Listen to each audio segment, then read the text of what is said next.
Hello, ladies and gentlemen. My name is Gamil Gabriel. I would like to introduce to you my invention. It's actually more than one invention, but let's just call it an invention. It has to do with beverages in general, and what it does is it preserves the integrity of those liquids, regardless of what that liquid is. So, to give you an example, for instance, whether you like to drink soda or beer, wine, milk. Uh, let's just use soda. What is the common ingredient among all the sodas? Is the fizz. And what is fizz is the compressed carbon dioxide. That what gives it the bubbles. Uh, would you ever consider going to the store to buy a flat Coke or flat Pepsi or flat Sprite or flat beer? I don't think so. Nobody would. So, without the fizz, you wouldn't drink any of those beverages. They actually taste really bad without the fizz. Um,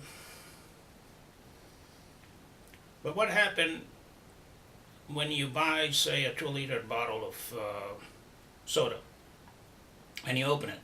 The first thing you hear is the sound of that gas escaping because it's under pressure.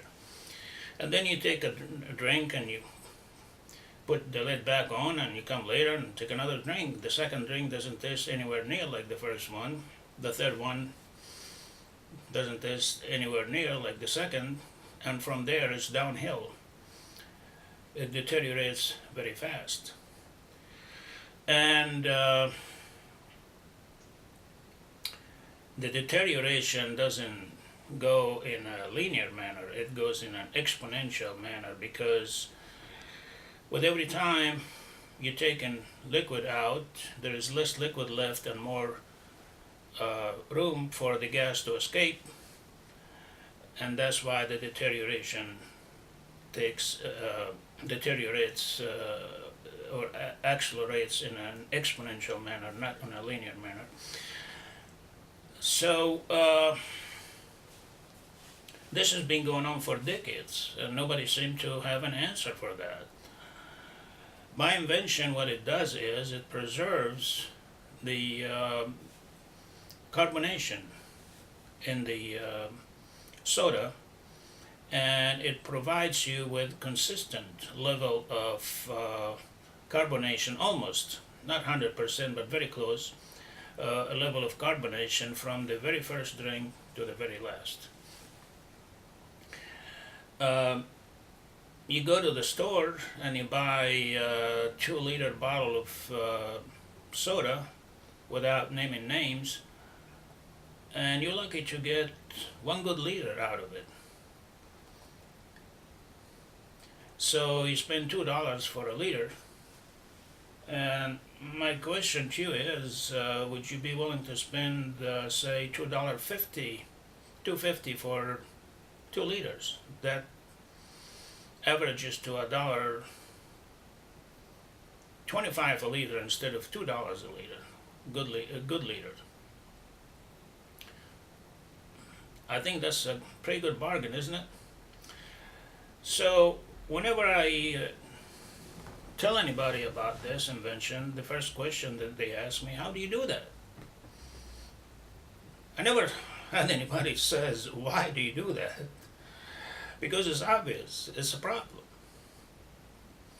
And the big question that comes over and over every time I mention this is, how do you do that? It's like impossible. You can't do that. Well, I did that, and that's what the why I filed so many patents, U.S. and internationally.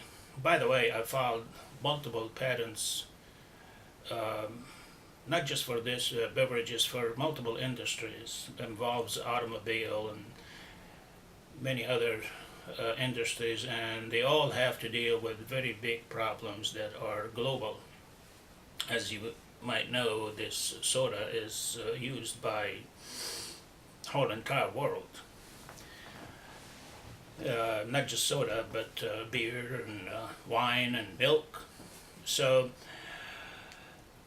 that was the purpose of this invention. I would like for you to please watch part 2, part 3, and part 4 to get a good idea of how it works. Thank you for watching.